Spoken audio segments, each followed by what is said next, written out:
Introduction. In a world built for instant gratification, where notifications scream for your attention, options multiply with every scroll, and dopamine rewards are only a tap away, the person who can control themselves is no longer just disciplined, they're dangerous, because in an age of shortcuts and distractions, the rare individual who has trained themselves to delay gratification, to say no when everyone else is saying yes, and to do what matters even when it's hard, becomes someone who can achieve anything, not because they always feel like it, but because they've mastered the art of showing up regardless. Self-control is not about suppressing who you are. It's about directing who you're becoming. It's not about being robotic or cold. It's about knowing how to lead your emotions rather than letting your emotions lead you. It's not about having the perfect schedule, the cleanest planner, or the most rigid routine. It's about developing the ability to act in alignment with your goals, even when your mind and body scream for comfort, distraction, and delay. The truth is, most people don't fail because they lack knowledge. They don't fall behind because they don't know what to do. They fall short because they lack the discipline to do it consistently, to resist the short-term hit in favor of the long-term win, to delay indulgence in favor of progress, to remain loyal to the future version of themselves when the present version is begging for relief. And that's the battle, not against the world, not against other people, not even against your circumstances, but against you, the untrained version of you, the impulsive version, the comfort-seeking version, the version that wants everything fast and easy but collapses when the feeling fades. But here's the good news. That version of you is not fixed. That version is not the truth of who you are. It's just the result of repetition. It's the effect of untrained habits, of unchecked thinking, of emotional reflexes that have gone unchallenged for too long. And just like you built those habits, through years of repetition and unconscious choices, you can unbuild them, and in their place forge a new version of yourself.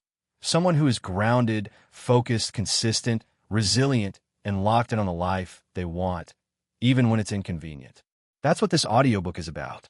Not hype, not motivation, not a temporary surge of energy, but real, grounded, actionable self-control, the kind that you can use every single day in small, quiet moments when no one is watching, when no one is clapping, when it would be easier to fall back into the old story, but you choose, again, to move forward anyway. We're going to break it all down, not with fluff, but with precision. You'll learn how to recognize the internal stories that keep you distracted. You'll learn how to control your environment so it works for your discipline instead of against it. You'll learn how to build habits that stick, how to say no without guilt, how to bounce back after you slip, and how to turn self-control into part of your identity, so that discipline isn't something you use, it's something you are. This is the shift, because once you stop chasing motivation and start building self-control, everything in your life changes. Your health, your mindset, your income, your relationships, your peace. And it doesn't happen through one dramatic moment. It happens by mastering the mundane, by learning to say no to the easy path, by learning to say yes to the harder, higher road over and over again. Self-control is freedom. It's focus. It's leadership. It's power.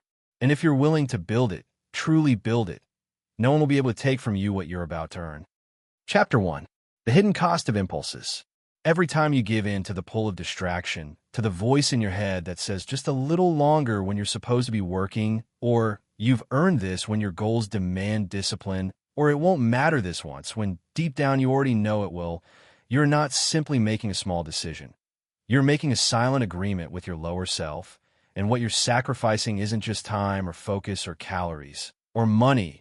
It's momentum, and that momentum is the one thing standing between the version of you that starts things and the version of you that actually finishes them. Impulses don't always scream. Sometimes they whisper. Sometimes they sound like comfort. Sometimes they sound like reward. Sometimes they sound like logic cleverly disguised as compromise.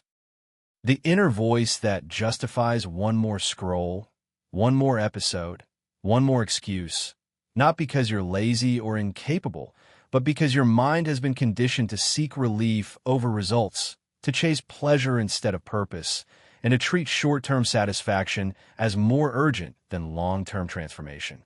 And most dangerous part? Every time you obey that voice, every time you give in when you said you wouldn't, every time you negotiate with your goals when no one's watching, you lose a little trust with yourself. You chip away at your confidence. You reinforce the identity that says, I break when it gets hard, even if it's only for a moment.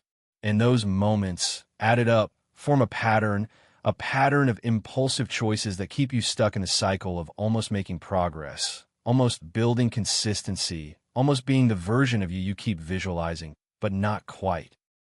See, people often ask why they feel unmotivated, why they can't stay consistent, why they keep falling off track, even when their goals are clear and their vision is strong. And the answer, more often than not, lies in the invisible cost of small, untrained reactions that feel harmless in the moment, but become deadly to your dreams over time. Think of every impulse as a withdrawal, not from your bank account, but from your willpower account. Every time you check your phone instead of writing. Every time you skip the workout because you're tired. Every time you hit snooze, even though you swore you'd wake up early. These aren't just choices. They are tiny leaks in the roof of your discipline. They're silent agreements with mediocrity. And the worst part is, they often feel justified. Because the human brain is a master of rationalization. It knows how to protect you, not just from danger, but from effort, from discomfort, from delayed rewards. It knows how to whisper the most believable lies. You could start tomorrow. You've been good lately. You'll be more motivated later. And when you don't challenge that voice, when you don't train yourself to pause, to question, to choose from a place of who you want to become rather than what you feel like doing right now, you live your entire life on autopilot, reacting to urges instead of commanding your outcomes. But here's the shift. You don't need to eliminate all impulses. You don't need to become a machine. You just need to become the kind of person who notices the impulse and doesn't immediately obey it. Because that moment, that tiny pause between the urge and the action is where self-control lives. It's where momentum is either built or broken. And the more you choose to delay gratification, to do the hard thing, the necessary thing, the aligned thing, instead of the easy thing, the comfortable thing, the reactive thing, the more your brain begins to trust you to lead. Not your mood, not your cravings, not your fear, you.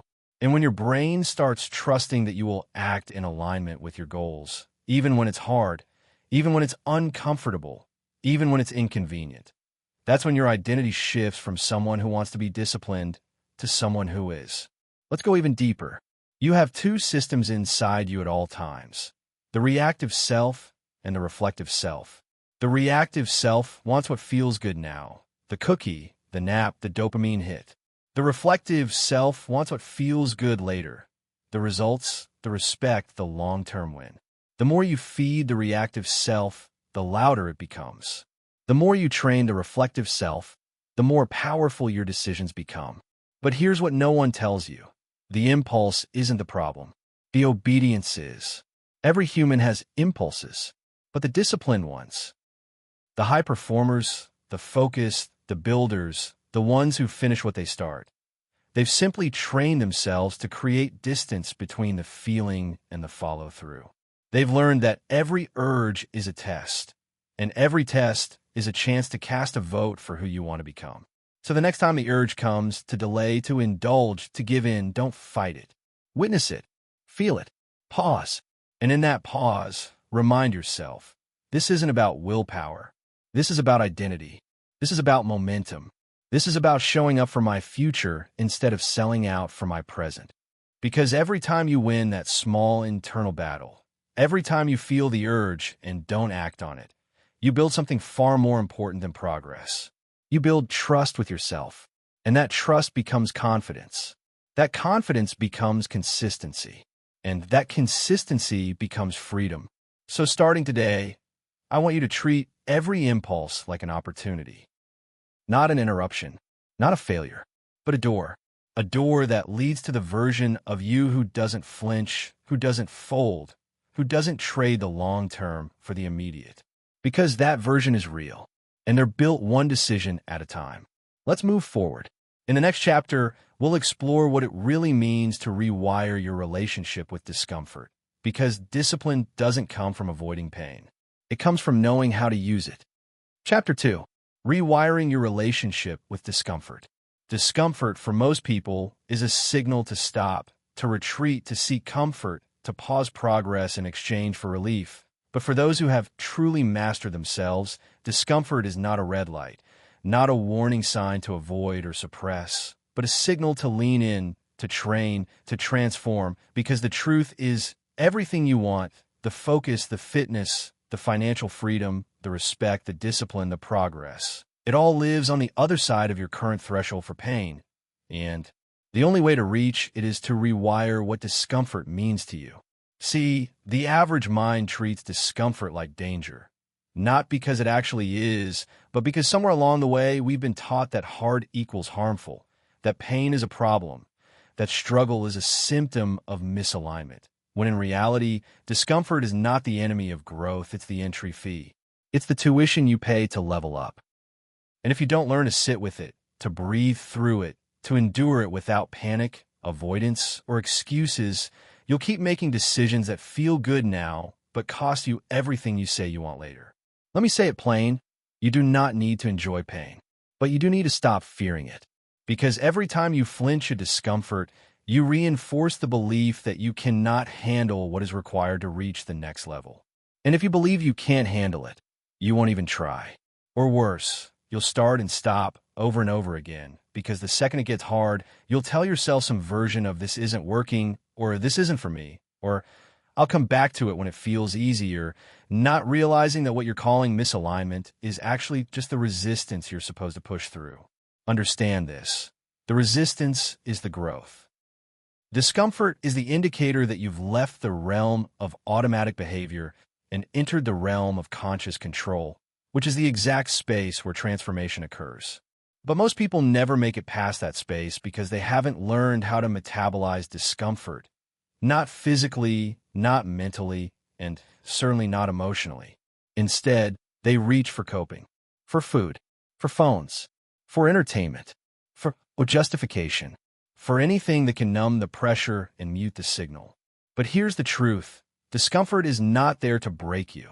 It's there to build you. And it's not even the discomfort itself that derails you. It's the story you attach to it. When you feel fatigue in the gym and interpret it as failure, you quit. When you feel emotional tension in a difficult conversation and label it as toxic, you shut down. When you feel the unease of learning something new and call a sign that you're not ready, you walk away.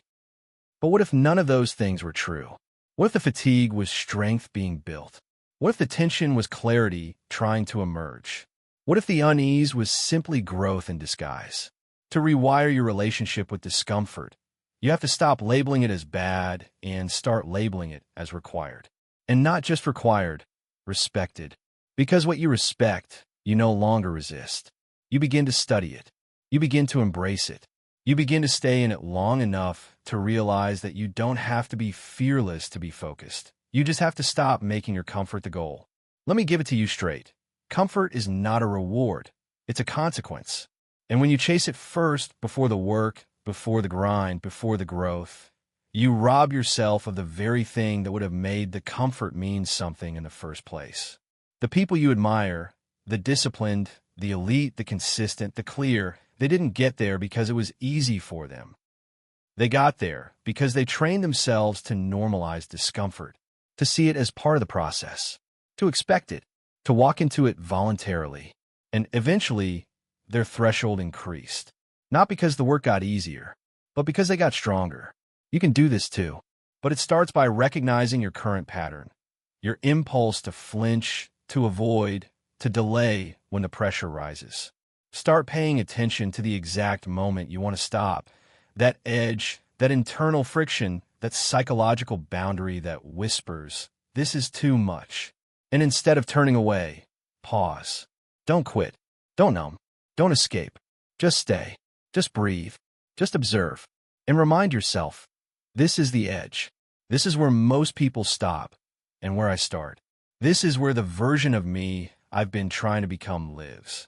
Because the next level is not some magical place where everything feels good. It's a place where you've learned how to keep going even when it doesn't. So from now on, when discomfort shows up, when you're tired, when you're sore, when your ego is bruised, when the work feels too heavy, I want you to say one thing to yourself over and over again. This is not a reason to stop. This is proof that I'm growing. This is the signal that I'm in the right place. Rewire that narrative. Because until you do, you'll keep bouncing between excitement and escape, starting strong and quitting quietly, mistaking pain for punishment when it's actually preparation. Preparation for the version of you who doesn't need to be motivated to move. The version who doesn't need permission to persist. The version who gets up, locks in, and executes. Not because it's easy, but because it's time. This is how you build self-control. Not by avoiding what's hard, but by becoming the kind of person who knows how to carry it. Let's move forward. In the next chapter, we'll begin mastering the pause, the space between impulse and action, so that even when the pressure rises, you still choose the response that moves your life forward. Chapter 3. Mastering the pause. There is a moment, small, fleeting, almost invisible to the untrained mind, that exists between the feeling of an impulse and the action that follows it. And while it may pass in less than a second, it holds within it the entire weight of your power, because that moment, that pause, is the space where your freedom lives, where your control lives, where your growth begins, and where your future is either shaped or sacrificed, depending on what you do with it. Most people live in a state of unconscious reaction. They feel a craving and act. They feel frustrated and speak. They feel bored and scroll. They feel tired and quit. They feel resistance and obey it. Not because they're weak, but because they've never been trained to see the space between the emotion and the expression, the signal and the decision. And so their days are run by automatic loops of behavior that feel like choices, but are really just impulses in disguise. But here's the truth that will change everything if you're willing to internalize it. Between stimulus and response, there's always a pause, a window, however small, in which you can either act from your old patterns or step into your new standard. And that pause isn't just something you discover. It's something you train. You grow it. You stretch it. You reinforce it through repetition. And over time, that moment, the breath before the reply, the silence before the choice, the awareness before the reaction, becomes the most important tool in your self-control arsenal. Think about it like this. You feel the urge to check your phone while working, not because it's urgent, but because you're slightly uncomfortable. In that pause, you could choose to obey the craving or to sit still and refocus. You feel the pull to overeat late at night, not because you're hungry, but because you're stressed or tired or seeking distraction. In that pause, you can either act from habit or act from discipline. You feel the emotion rising during an argument, the need to win, to prove, to say something you'll regret. In that pause, you can either escalate or elevate. And the difference between those two choices? Everything. The trajectory of your day, the momentum of your habits, the trust you have in yourself, the identity you reinforce. This is the power of mastering the pause. It doesn't just help you avoid mistakes, it helps you build yourself moment by moment into the kind of person who doesn't get hijacked by emotion, who doesn't fold under pressure, and who doesn't let every passing feeling dictate their future. But let's get practical, because it's one thing to understand the pause conceptually and another to apply it when your nervous system is on fire. So how do you actually master this moment? It starts with noticing. Most people miss the pause entirely because they're too deep in the emotion to recognize it. So your first job is not to control the emotion. It's to witness it. You feel the urge. You name it. This is a craving. You breathe. I don't need to act right away. You stay present. This will pass. Even just that, naming, breathing, staying, gives your brain a few extra seconds to engage the prefrontal cortex instead of running the emotional program through the limbic system. And those few seconds are the difference between emotional reaction and conscious leadership. Once you've noticed the pause, you extend it. You ask questions. What am I really feeling right now? What outcome do I want? What would the strongest version of me do in this moment? These aren't tricks, they're anchors. They ground you in your standards, not your state. They shift you from being reactive to being reflective. And the more often you practice them, the more automatic they become. Until eventually, the pause becomes part of your baseline, not something you reach for in crisis, but something you live in, even in the middle of chaos. But make no mistake, this doesn't mean the pause is always comfortable.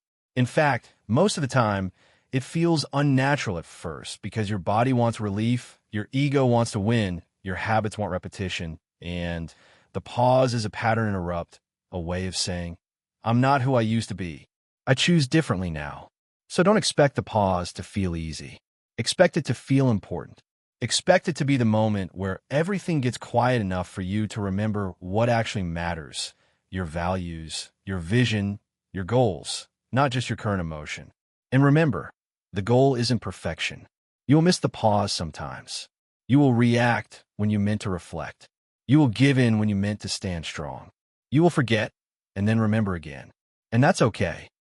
Because every time you come back to the pause, every time you remember to slow down before you speed up, every time you choose intention over impulse, you're training your brain, your nervous system, and your behavior to align with the life you actually want.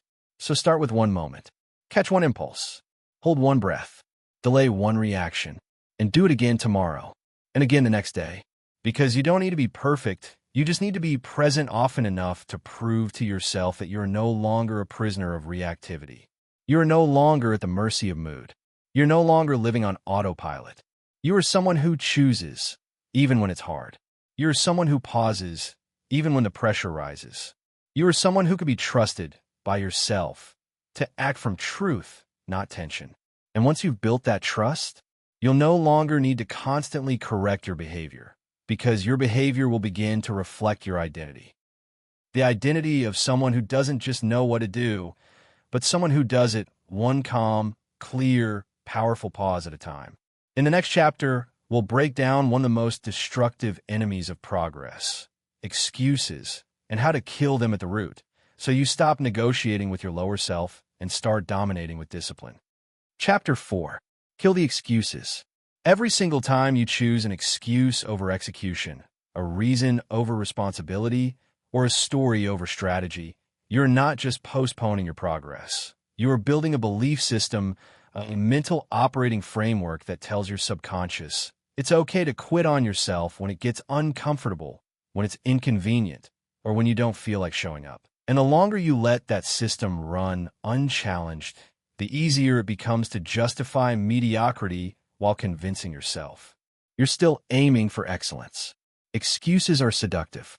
They wear the mask of logic. They sound like truth, and they wrap themselves in just enough emotional comfort that you begin to mistake them for valid limitations instead of the self-imposed restrictions that they actually are. Limitations born not from reality, but from avoidance, from untrained discomfort tolerance, and from the deeply ingrained fear of what it would mean if you gave your all and still came up short. But here's the raw, unfiltered truth. You are not failing because of your potential. You are failing because of your permission. You keep giving yourself permission to skip, to stall, to delay, to negotiate, to try again later. And every time you do, you reinforce the identity of someone who prioritizes emotional relief over personal results. And it's not that you don't have valid reasons. You do. You might be tired. You might be stretched thin. You might be unsure, uncertain, overwhelmed. But reasons and results don't coexist. You either build a life on what's required, or you build it on what's reasonable. And reasonable never changed the world. Now let's be clear, not every excuse sounds weak. In fact, the most dangerous ones are the ones that sound responsible. I don't want to burn out. I just need to get more clarity first. I'm working on myself behind the scenes.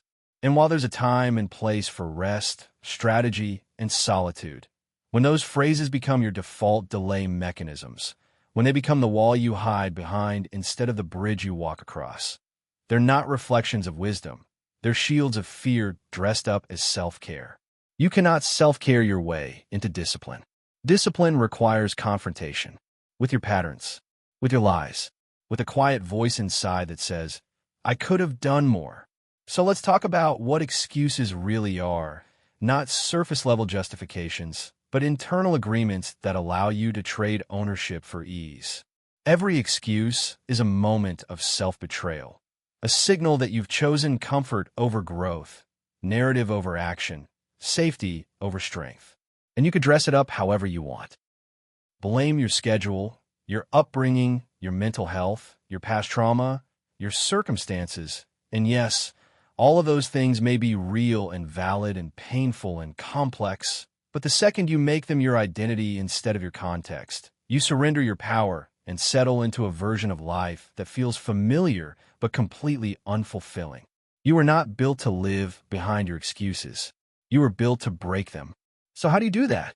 How do you kill the excuses before they kill your drive, your momentum, your confidence? Step 1 is exposure.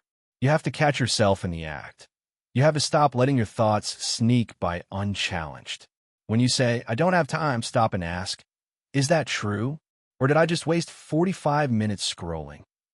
When you say, "I'm too tired," ask, am I physically exhausted or just mentally avoiding something uncomfortable? When you say, "I don't know where to start," ask, have I actually tried? Or am I waiting to feel ready before I begin? The first step in killing an excuse is dragging it out into the light and seeing it for what it is, a distraction, not a directive.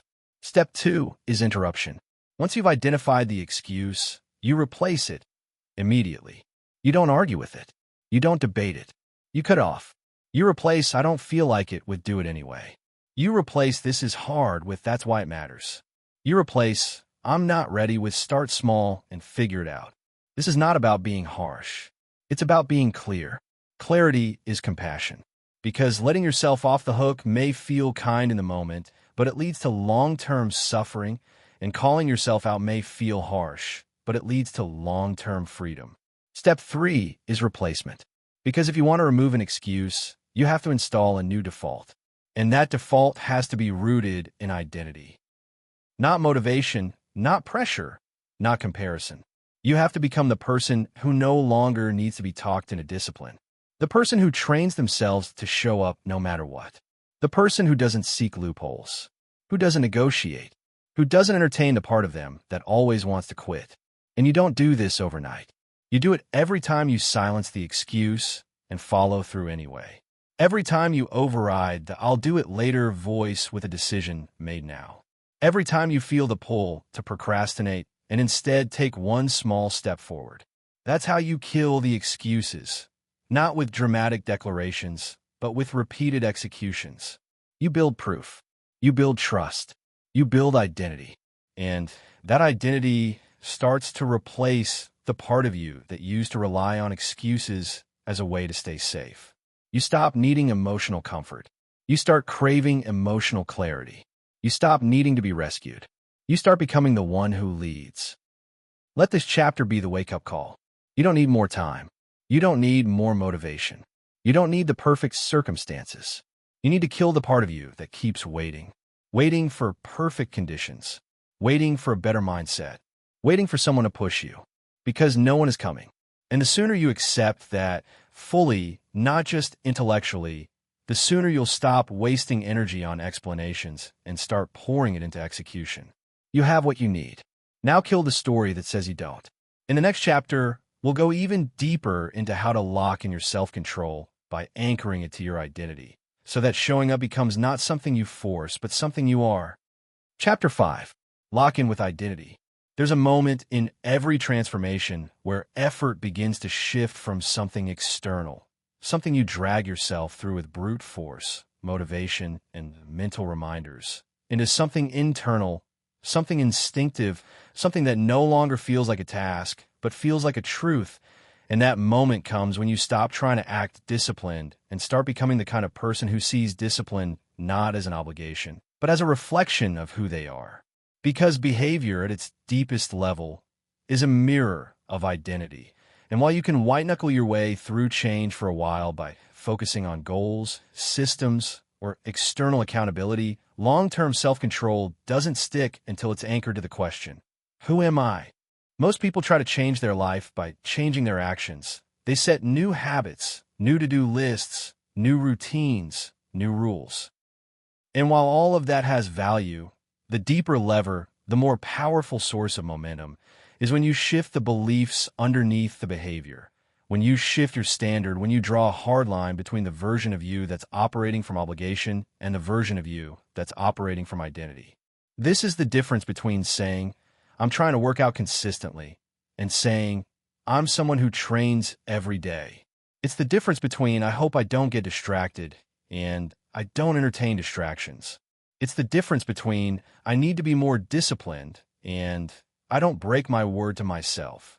That's identity. And once your habits are anchored to your identity, discipline stops feeling like a fight and starts feeling like alignment. But how do you build that identity?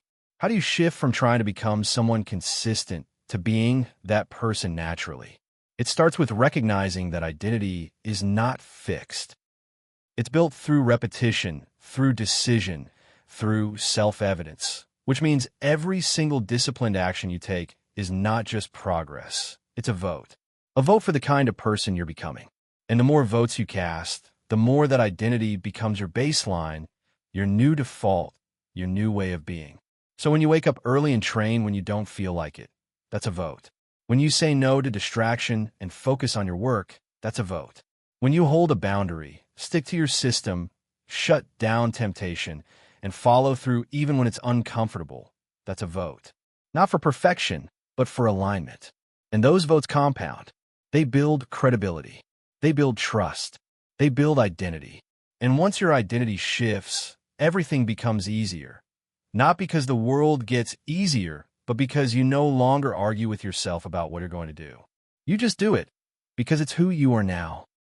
Now here's where most people mess this up. They wait for external results before they claim the identity. They say, once I lose the weight, then I'll believe I'm healthy. Once I finish the book, then I'll be a writer. Once I stop procrastinating for 30 days straight, then I'll believe I'm disciplined. But identity doesn't work like that. You don't wait for evidence. You create it. You declare who you are, and then you back it up day by day, decision by decision, breath by breath, until the person you see in the mirror isn't a version of you you're trying to believe in. It's the version you now trust, fully, completely, deeply. So the next time you face resistance, the next time you're tempted to negotiate with your excuses or abandon your plan, I want you to stop and ask one question. What would the most disciplined version of me do right now? Not tomorrow, not someday, right now. And then do that. Even if it's small, even if it's awkward, even if it's just 5 minutes of action, because every time you act like that version of you, you become that version of you. And the more often you do it, the more your brain starts to adopt that identity as truth. And once something becomes true in your mind, your behavior follows. You stop needing as much motivation. You stop needing constant reminders. You stop entertaining alternatives. Because you no longer see the behavior as optional. You see it as who you are. That's the power of identity. Now let's talk about reinforcement, because your environment has a huge influence on your identity. If you want to become someone consistent, but you're surrounded by people who are always distracted, always making excuses, always choosing what's easy over what's necessary, but discipline will feel like rebellion instead of normalcy. So protect your inputs. Read things that reinforce the identity you're building. Watch things that challenge you to level up. Talk to people who speak the language of growth and accountability. Unfollow what doesn't align. Mute what makes you small. Detach from what doesn't reflect the future you're constructing. Your environment should be a reflection of your highest standard, not your lowest habit. And the more you align your surroundings with the identity you're stepping into, the easier it becomes to stay consistent. Because you're not swimming against the current, you're flowing with it. Lastly, let's anchor this with a declaration. Not a goal, not a hope, not a wish, but a clear statement of identity. I am someone who keeps their word to themselves. I am someone who finishes what they start. I am someone who chooses discipline over distraction. I am someone who trains their mind, body, and emotions daily. I'm someone who doesn't fold under pressure. I rise through it. Pick one. Write it, say it, repeat it, and then back it up. Not with perfection, but with persistence. Because identity isn't proven through one big moment. It's built in thousands of small ones, where you chose the future version of you over the comfort of the past. You're not trying to become someone new. You are simply uncovering the version of you that already lives underneath the excuses, the distractions, the fears, and the patterns. And every day you live in alignment with that version, even just a little more than yesterday, you move closer to a life where discipline is no longer a tool. It's your truth. In the next chapter, we'll break down the night before effect, how winning your day actually begins the evening before, and why setting up your future self is one of the highest forms of self-control you can practice. Chapter 6. Discipline starts the night before. There's a common misconception that discipline is something you turn on like a light switch the moment you wake up, something that magically kicks in with the sunrise, fueled by motivation or a perfectly timed alarm. But the truth is, discipline doesn't begin when the day starts. It begins when the previous day ends. And the most consistent, focused, locked-in individuals in the world don't just master their mornings. They engineer their nights to make showing up the next day inevitable.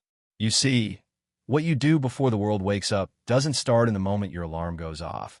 It starts in the final hours of the night before, when a version of you that's tired, restless, or craving a dopamine hit starts making choices that either set your future self up for success or sabotage the momentum before it even begins.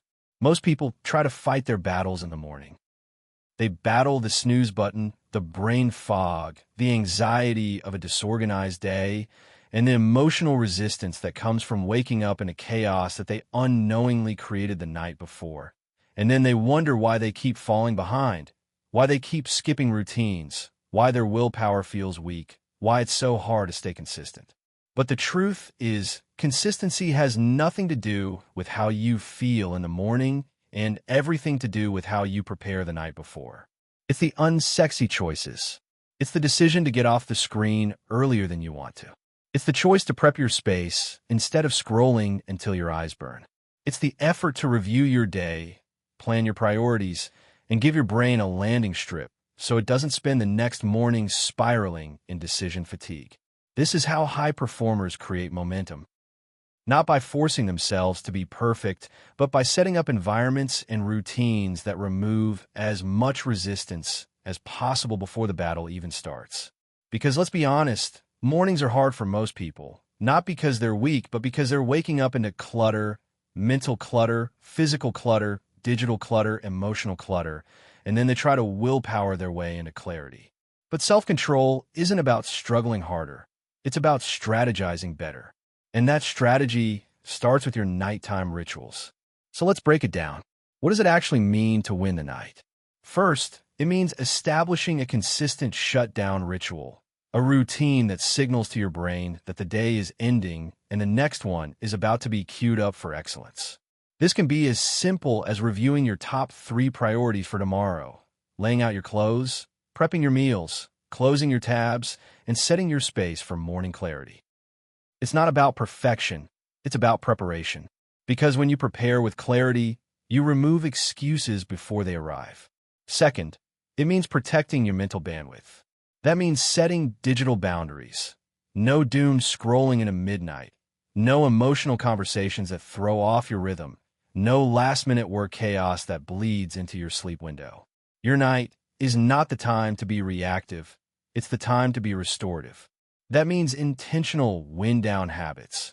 Reading something centering, stretching, meditating, journaling, or simply existing in silence for a few minutes before bed. Not because you're trying to relax, but because you're resetting your nervous system so that your body and brain can recover like they're supposed to.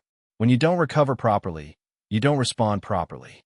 And if you're waking up feeling anxious, drained, unmotivated, or foggy, 9 times out of 10, the problem isn't your lack of willpower. It's your lack of recovery.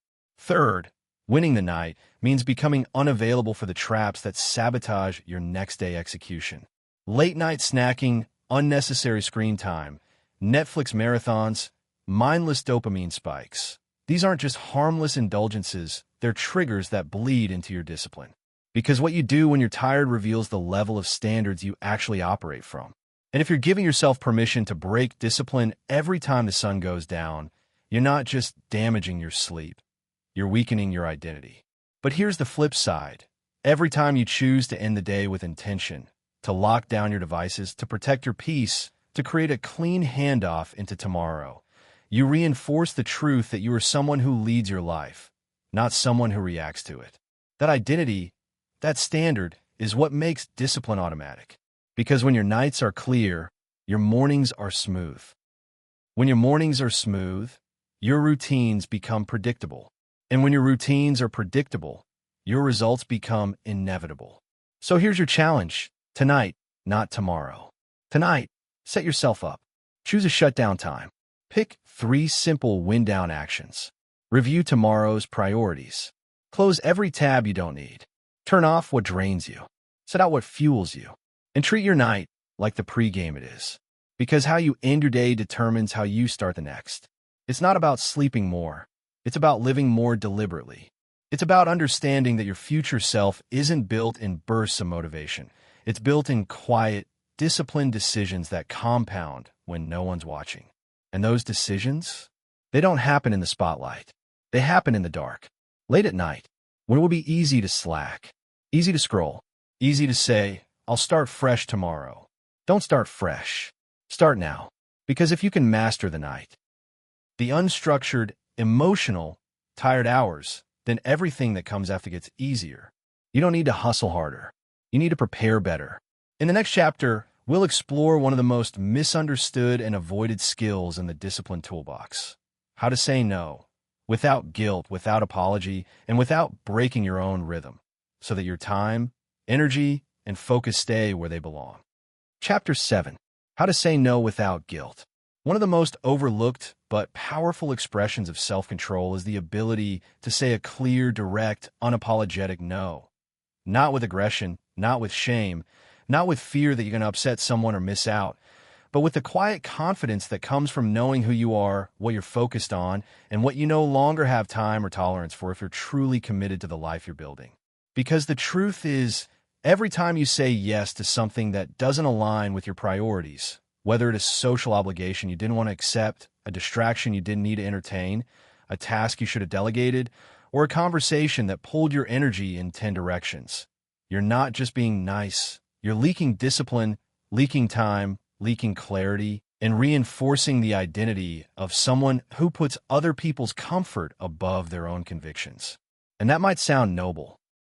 It might even feel temporarily rewarding to be the reliable one, the agreeable one, the helper, the peacemaker.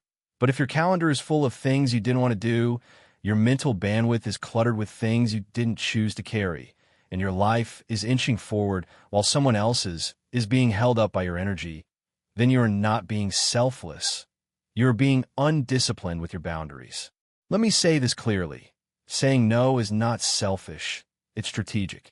Because the more focused you become, the more you realize that success is not just about what you do. It's about what you refuse to do. It's about what you protect yourself from, the invitations, the distractions, the emotional vampires, the unnecessary yes that cost you hours of time, days of energy, and months of progress. And if you never learn how to say no, without apology, without a 10-minute explanation, without diluting it until it becomes a half-hearted maybe, then you will never be in control of your time, your focus, or your energy. So let's break it down. Why is saying no so hard? For most people, it's not because they don't know what they need. It's because they fear the consequences of saying it out loud. They fear conflict. They fear disappointing others. They fear missing out. They fear looking rude, cold, unavailable. But here's the reality. The fear of saying no is often louder than the actual consequence of saying it. Most of the time, people won't react nearly as strongly as you think. And if they do, if someone truly cannot respect your boundary, your time, or your energy, then they were never respecting you to begin with. Your job is not to control people's emotional responses. Your job is to protect the structure of your life. You don't owe access to everyone who asks. You don't owe explanation to everyone who's curious. You don't owe energy to everyone who's near you. You owe discipline to yourself. So how do you start saying no? Step 1. Clarify your non-negotiables. If you don't know what matters most, every invitation will feel important, and every request will sound urgent. But when you get clear, radically clear on your priorities, your routines, your schedule, your vision, then saying no doesn't feel like rejection. It feels like alignment. You stop saying, I can't do that, and start saying, that doesn't fit into my priorities right now. And that shift from reaction to clarity is everything. Step 2, practice the short no. You don't need a long paragraph. You don't need to convince anyone. You don't need to justify your boundary like you're defending your thesis. Just say, no, thank you. That won't work for me right now. I'm focused on something else at the moment. I appreciate the offer, but I'll pass. Keep it clean. Keep it respectful. Keep it closed. Because when you dilute your no with long-winded justifications, you invite negotiation. And negotiation is where your boundaries go to die. Step 3, expect emotional resistance and hold the line anyway. Saying no will feel uncomfortable at first, especially if you've built your life on being liked, needed, or constantly available. You might feel guilt. You might feel fear. You might feel that tightness in your chest that says you're letting someone down, and that's okay. But let me remind you, saying yes when you mean no is also letting someone down. You're just letting yourself down instead. And if you do that long enough, you'll find yourself living a life that looks full on the outside but feels resentful on the inside. A life that's impressive to others but disconnected from who you truly are. Saying no isn't about being harsh. It's about being honest. And honesty is the foundation of discipline. You cannot build a life of focus, clarity, and strength while lying to yourself about what you want, what you need, and what you're available for. So practice it. Tonight, say no to that extra scroll. Tomorrow, say no to the unnecessary task. Next week, say no to the thing that used to define your worth. The pleasing, the overextending, the compulsive yes. And watch what happens. Your energy returns. Your clarity sharpens. Your focus locks in. Because saying no isn't just about protecting your time. It's about becoming someone you can trust to choose alignment over approval. So from now on, repeat this to yourself. I don't say no to hurt people. I say no to stay honest. I don't say no because I don't care. I say no because I do care about what matters most. I don't say no because I'm selfish. I say no because I'm self-led. This is your time. This is your season of saying no to the noise. No to the obligations that aren't yours to carry. No to the comfort that comes at the cost of your conviction. No to the expectations that no longer align with the version of you you're becoming. Because every time you say no to what doesn't matter, you make more space to say yes to what does. In the next chapter, we'll talk about automation, how to make discipline easier by removing friction and building systems that make the right decision feel effortless. But for now, say no with courage, clarity, and calm. You owe it to your future. Chapter 8. Make it automatic. If discipline always required intense effort, constant motivation, or mental wrestling every time you wanted to follow through, then very few people would ever make it to the finish line of their goals. Not because they're weak, but because the human brain is built to conserve energy, avoid discomfort, and default to whatever pattern feels most familiar. And that means if you want to master self-control, not just for a season, but for a lifetime, then you must learn how to make discipline automatic, so that what used to feel like a massive internal battle becomes a simple, pre-decided, momentum-driven behavior that runs without resistance. Because here's the truth most people miss. Self-discipline isn't about being strong all the time. It's about designing systems that make the right thing the easy thing, so that your willpower becomes a backup plan, not your first line of defense. In fact, if you're still relying on willpower as your main strategy, you're already behind. Because willpower is like a battery. It drains with every decision, every interruption, every moment of hesitation. And by the time you need it most, it's usually running low. But habits, well-designed, locked-in, environment-supported habits, don't drain you. They fuel you. They don't ask for debate. They don't wait for mood. They just run, silently, consistently, and predictably. So the question becomes, how do you turn self-control into a habit? How do you remove friction, automate follow-through, and build a system that supports your discipline even when your feelings don't? It begins with understanding that your brain loves patterns. And the more predictable your routine becomes, the less energy it takes to sustain. Not because it gets easier, but because your brain stops questioning whether or not it's going to happen. This is why the first few days of a habit feel hard. It's not the action, it's the indecision. Should I work out or rest? Should I write or scroll? Should I prep my meals or order out?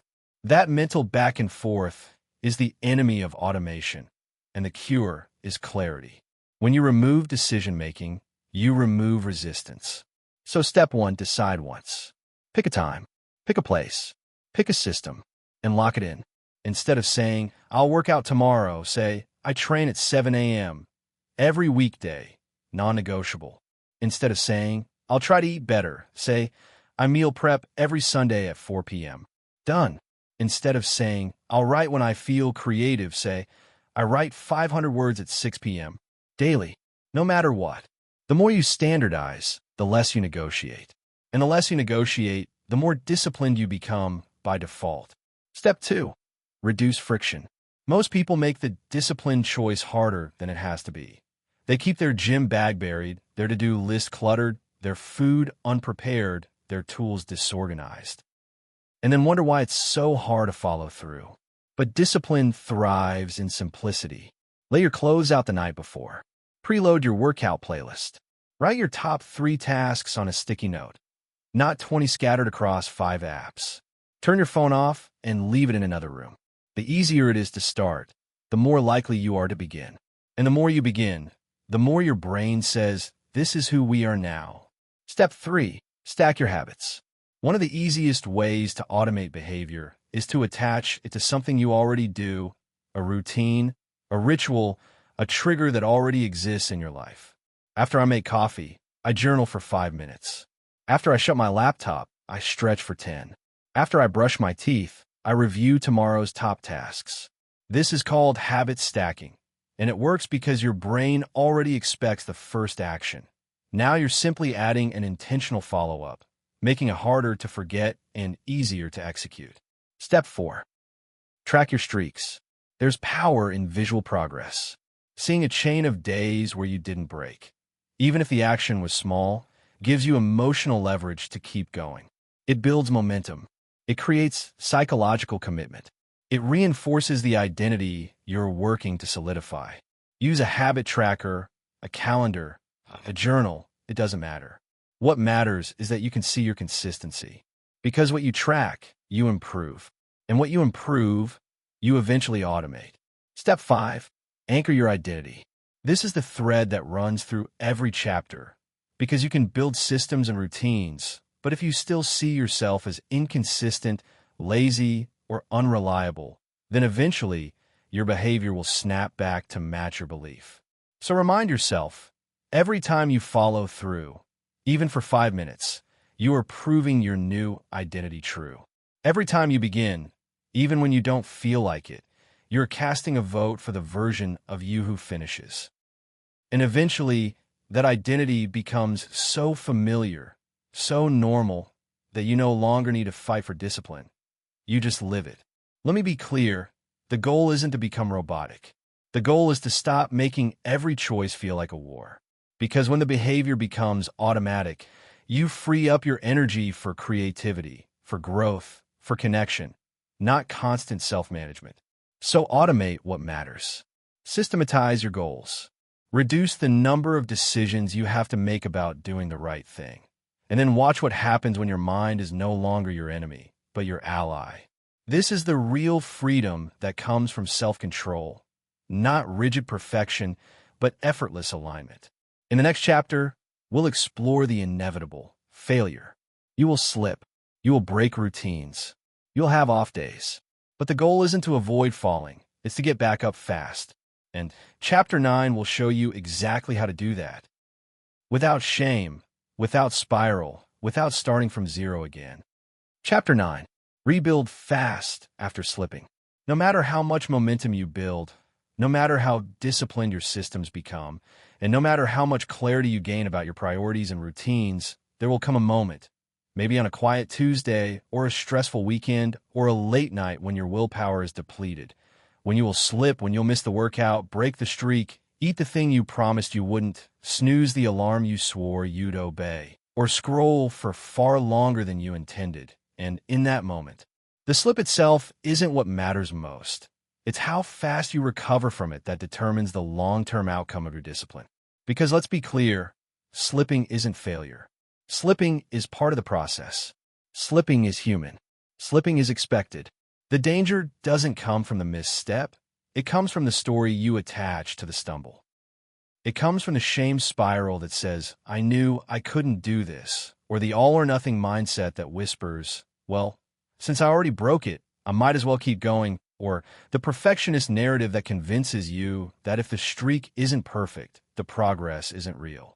But real discipline, the kind that lasts, the kind that matters, the kind that actually changes your life, isn't about staying perfect. It's about learning to return to center faster than you ever have before.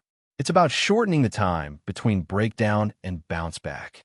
Because the people you admire, the ones who seem consistent, focused, locked in, they aren't perfect either. They just don't sit in the slip. They don't let a bad morning become a wasted week. They don't let one missed habit become a new habit of quitting. They don't negotiate with guilt. They return. And that's what this chapter is about. Not how to never fall, but how to stop falling for so long.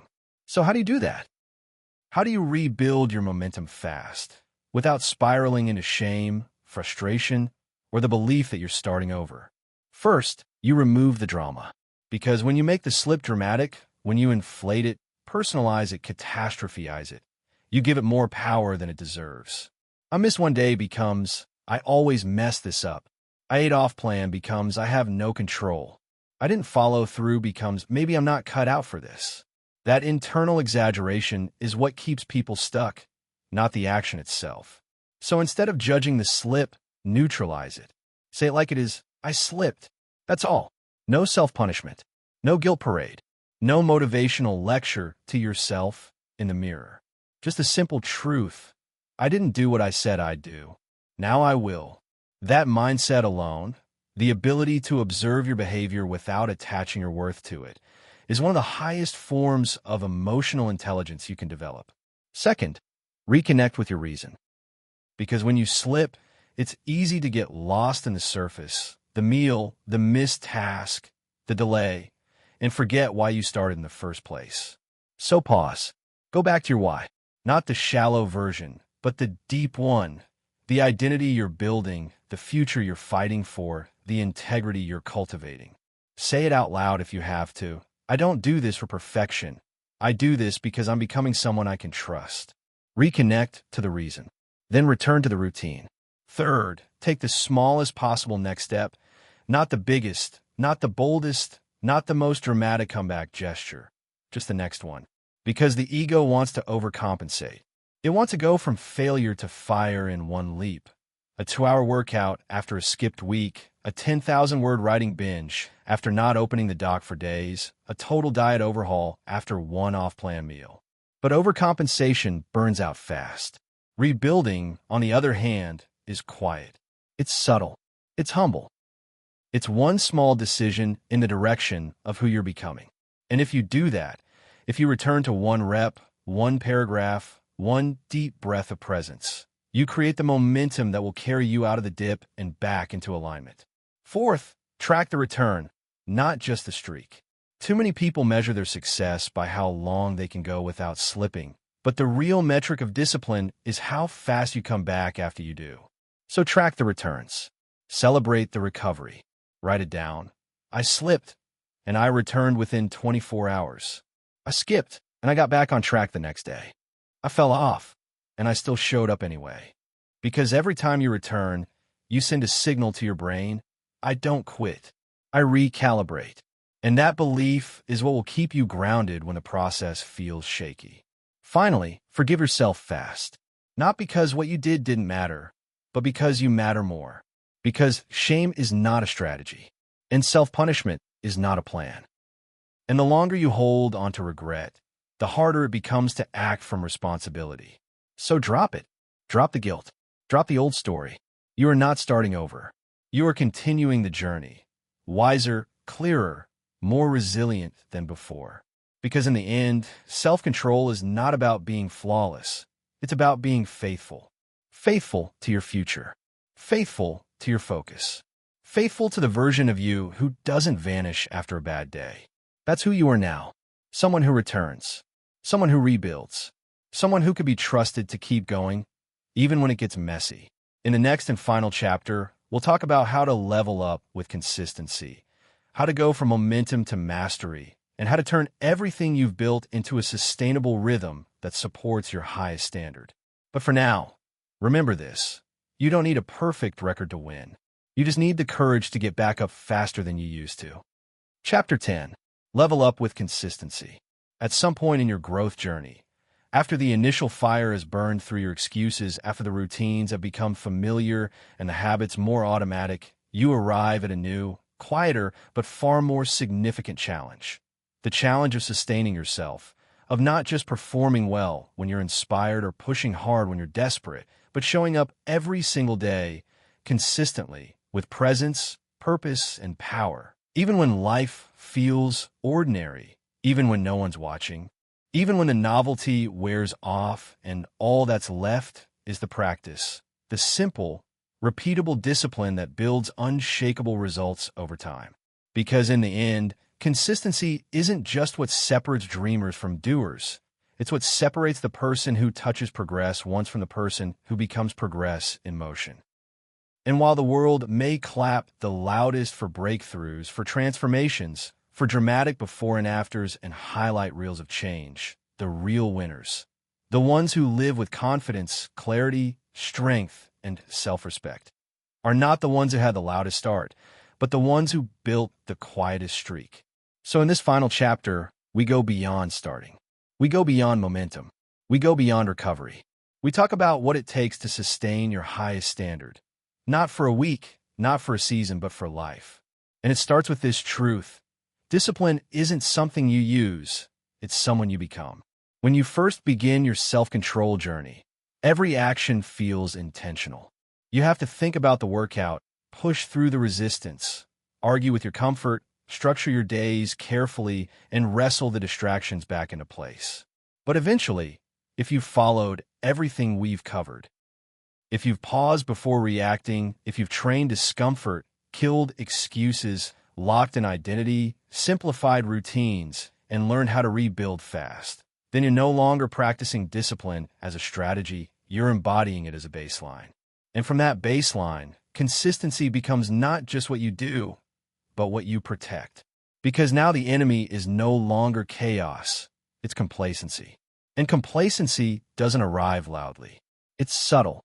It's the quiet loosening of your standards because things are going well. It's the skipped journal because you already know what's going on in your head. It's a shortened workout because you've earned a lighter day. It's the softening of boundaries because you're being flexible now. It's the return to reactive habits under the disguise of being more present. But if you're not careful, the softening becomes slipping, the slipping becomes spiraling, and suddenly the strong, centered version of you is wondering how they drifted so far from the clarity they once fought so hard to build. So how do you stay consistent? How do you level up instead of level off? It starts with revisiting your standard, weekly, daily, repeatedly, until it becomes non-negotiable. Just like a house requires maintenance, a discipline requires attention. Set a weekly review, not to judge yourself, but to align yourself. Ask, am I acting like the person I want to become? Or am I slipping quietly? What needs tightening, refreshing, removing, or recentering? Keep your vision in sight. Don't let familiarity dilute the fire. Second, refresh your why. The longer you stay consistent, the easier it is to forget why you started. Because the pain that pushed you is gone, the chaos you escaped is now memory, and the urgency that once moved you has faded into comfort. But comfort, left unchallenged, becomes a ceiling. So revisit your why, not to dwell on the past, but to pull from the future. Visualize the version of you a year from now who never stopped. Picture what's possible if you keep building from this foundation. Let the next level fuel you, not just the memory of where you used to be. Third, elevate your inputs. As you grow, Your environment must evolve with you.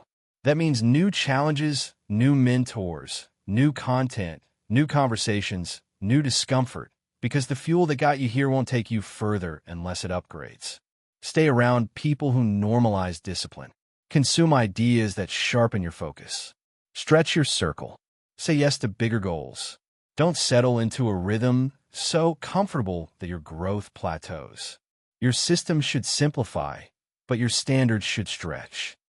Fourth, create rituals of recognition. It's easy to chase consistency and forget to celebrate it, but your brain craves reinforcement. So build the moments, weekly, monthly, where you acknowledge your discipline, review your wins, and sit in gratitude not just for what you did, but for who you're becoming. Say it out loud. I don't skip days. I don't negotiate with distractions. I lead myself daily. This is who I am now. Because identity grows stronger when it's reinforced, and consistency becomes easier when you honor the process. Finally, remember this. You don't need to be extraordinary. You just need to be relentlessly consistent with the ordinary things that matter most. That's the secret. That's the way.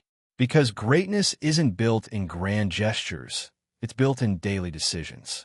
It's built in choosing to show up when it would be easier to stay hidden. It's built in doing the work when it's boring, inconvenient, or thankless. It's built in saying yes to the hard thing, even when the easy thing is available. It's built in training your mind, your habits, and your standards so repeatedly that there's no longer a gap between who you are and who you claim to be. That's the power of consistency. It doesn't just change your results. It changes your relationship with yourself. Because now, when you say, I'll do it, you believe you will. And that belief, that inner trust, is the foundation for everything else. So keep showing up. Keep locking in. Keep executing. Not for the world. Not for applause. But because you've become someone who doesn't break their own word. That's what self-control really is. That's what mastery really looks like. Not perfection. Not intensity. But daily loyalty to the life you said you wanted. This is the end of the audiobook. But it's the beginning of a new identity. A new level. A new standard. And a new season where self-control is no longer something you reach for. It's who you are now. Own it.